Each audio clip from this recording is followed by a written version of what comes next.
السلام علیکم ورحمۃ اللہ وبرکاتہ گائز، میں ہوں سہیل عباسی اور آپ دیکھ رہے ہیں میرا YouTube channel Sohail Abbasi Hills.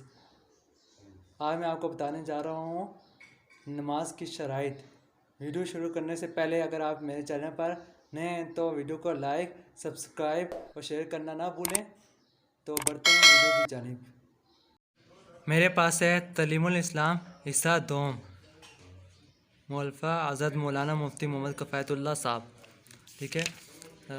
اس کے پیج نمبر، یہ دوسرے شعبہ معروف پہ تعلیم الارکان، ٹھیک ہے۔ اس میں نماز کی شرطوں کا بیان، ٹھیک ہے، پیج نمبر 20 پہ۔ تو چلتے ہیں پیج نمبر 20 پہ۔ نماز کسے کہتے ہیں؟ جواب: نماز خدا تعالیٰ کی عبادت اور بندگی کرنے کا ایک خاص طریقہ ہے جو خدا تعالیٰ نے اور اس کے پیغمبر صلی اللہ علیہ وسلم نے بندوں کو سکھایا ہے۔ سوال: نماز پڑھنے سے پہلے کن چیزوں کی ضرورت ہے؟ جواب: نماز پڑھنے سے پہلے 7 چیزوں کی ضرورت ہے جن کے بغیر نماز نہیں ہوتی۔ ان چیزوں کو شرائط نماز اور فرض کہتے ہیں۔ سوال: وہ 7 چیزیں جو نماز سے پہلے ضروری ہیں کیا ہیں؟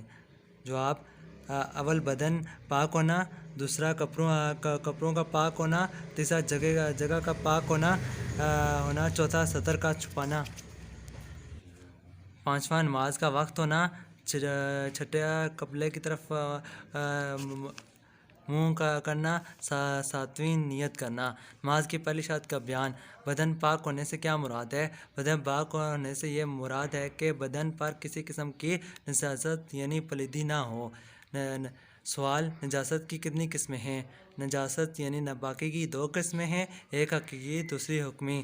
سوال: نجاست حقیقی کسے کہتے ہیں؟ جواب: وہ ظاہری ناپاکی جو دیکھنے میں آ سکے نجاست حقیقی کہلاتی ہے، جیسے پیشاب، پخانہ، خون، شراب۔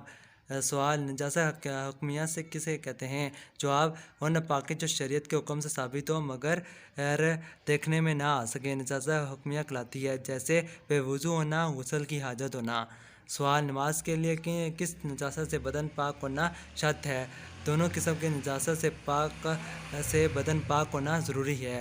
سوال: نجاست حکمیہ کی کتنی قسمیں ہیں؟ جواب: 2 قسمیں ہیں، ایک چھوٹی نجاست حکمیہ اسے حدث اصغر کہتے ہیں اور دوسری بڑی نجاست حکمیہ اسے حدث اکبر کو جنابت کہتے ہیں۔ سوال: چھوٹی نجاست حکمیہ سے بدن پاک کرنے کا کیا طریقہ ہے؟ جواب: چھوٹی نجاست حکمیہ سے بدن وضو کرنے سے پاک ہوتا ہے۔